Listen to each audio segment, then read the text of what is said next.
Welcome to High Bank Fury, the podcast. I'm Roy J. Akers. In this edition, we get answers right from the top of NASCAR.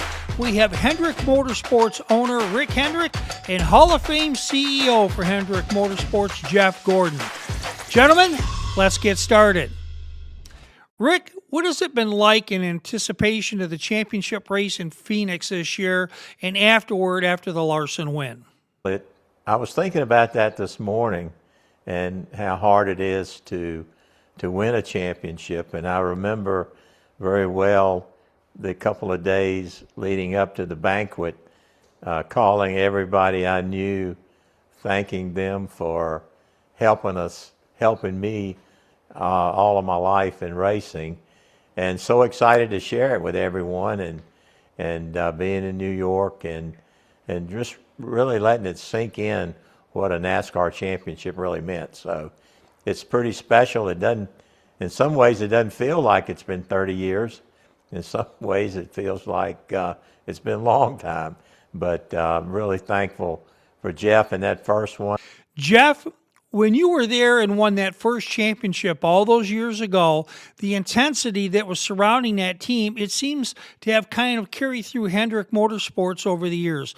How does Hendrick Motorsports maintain that intensity and the drive that takes the entire team to the finish line?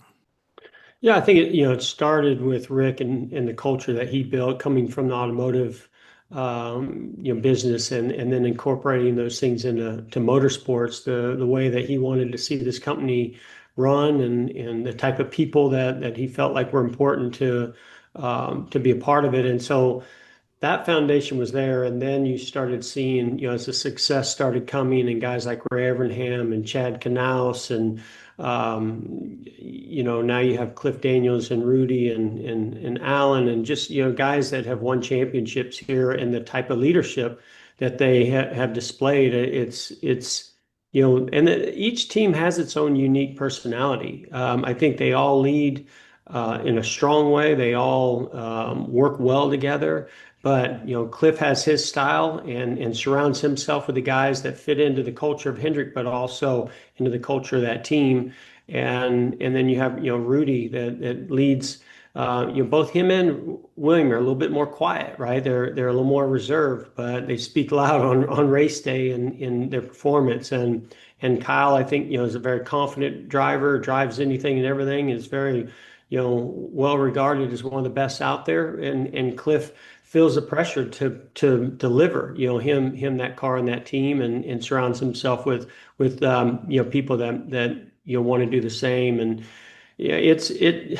I try not to take it for granted because I've been around it for so long, but this is that reminder of days like Sunday and what's happened every minute since then, of how special this place is and the people that we have here, and how bad they want to go out and win and live up to the expectations that Rick built over the years.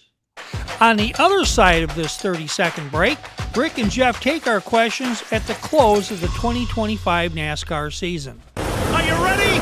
Let's go! In the moments that matter most. Oh, it's a multi-car accident that took out about 2/3 of the field. Charlie, hello. Display the red. You count on reliability. Give our safety workers plenty of room to work. For more than 40 years, AMCUS has been a partner of NASCAR, arming first responders with an arsenal of hydraulic and battery-powered rescue tools designed to help them move faster and stay safer. Turn two. A nice assist from the AMR safety team. Trusted by first responders nationwide when it comes to saving lives. That's why AMCUS is the trusted rescue tool of NASCAR. He has gotten out of his race car on his own 2 feet. Proven in the toughest moments. Tested on the biggest stages. Proudly made in the USA and powered by decades of innovation. 40 years of trust. 40 years of saving lives. Built for rescue. AMR safety team, super quick as they always are. Built for precision. Really good job in traffic. Built for victory. Absolutely dominates this race. Let's go, fella! Awesome job!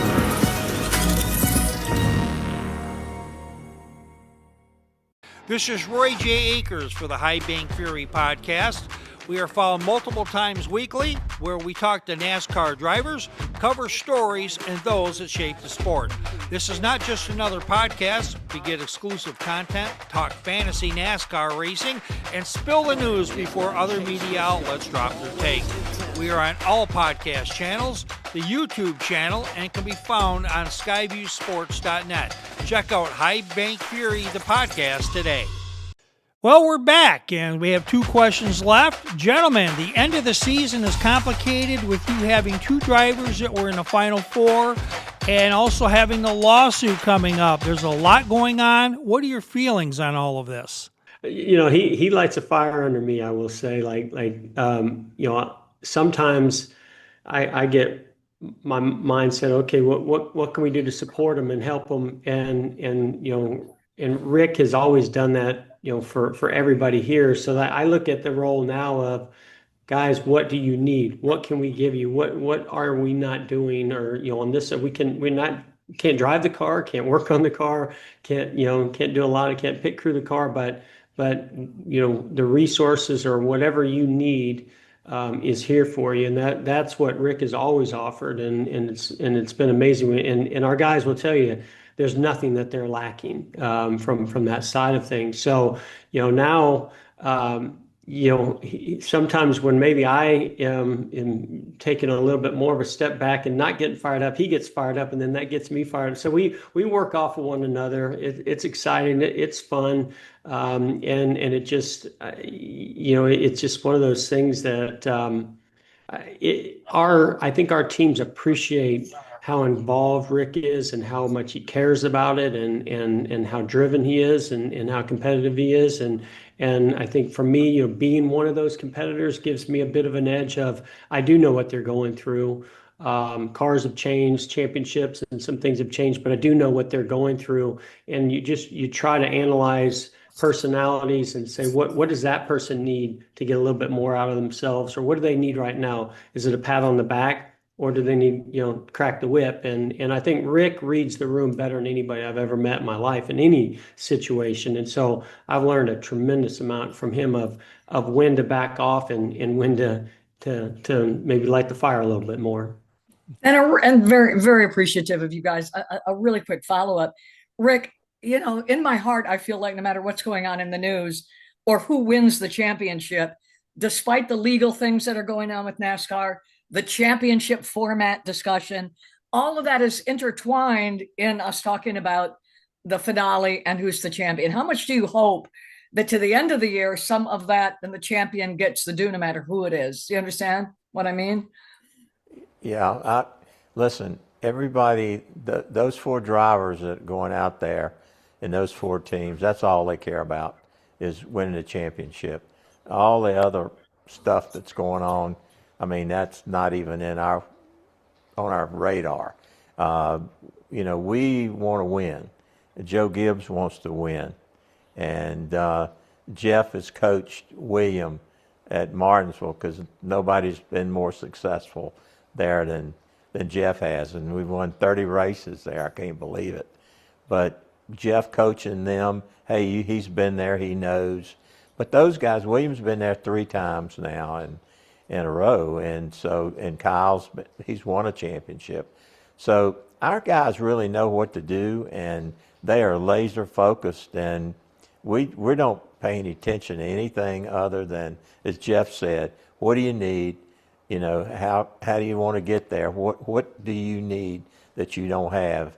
And I think, and give Jeff a ton of credit, the connection between the crew chiefs and the drivers all has been so good. I don't think there's any team, any organization that has the kind of relationship between drivers and crew chiefs that our company has. I give Jeff a ton of that credit because he's there with them. He's been a champion. He's been a driver and an owner. So he feels it all. And I think right now, I think he said it best. If nobody else cares about the championship, we do, and I know everybody does. So it's going to be a hard-fought battle, and we'll go get it done. Final question, Rick. Do you have a speech to both drivers, before the final started, in case William Byron won or Kyle Larson won? How did all that work out? Well, you know what I've been thinking about? I was thinking back when Jeff and Terry Labonte were racing each other for the championship. And I was so concerned about, okay, if one of them wins and I go to victory lane, what's the other guy going to think about? He's going to think, well, I was pulling for that team. So I've already rehearsed what I'm going to say.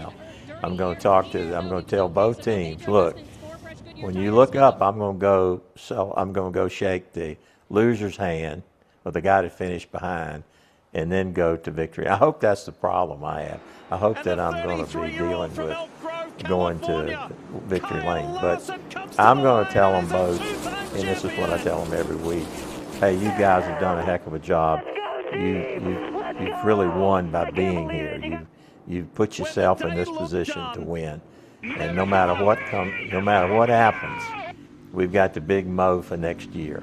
When you can have two cars, no matter how you get there, that we got a lot to be proud of, and we'll be, whatever happens today happens. It's a race, but we'll have a lot of momentum going into next year. I'd like to thank both of you for being forthcoming on your answers. Thank you, Rick and Jeff. Good luck in 2026. This has been an edition of High Bank Fury. This is Roy J. Akers reporting.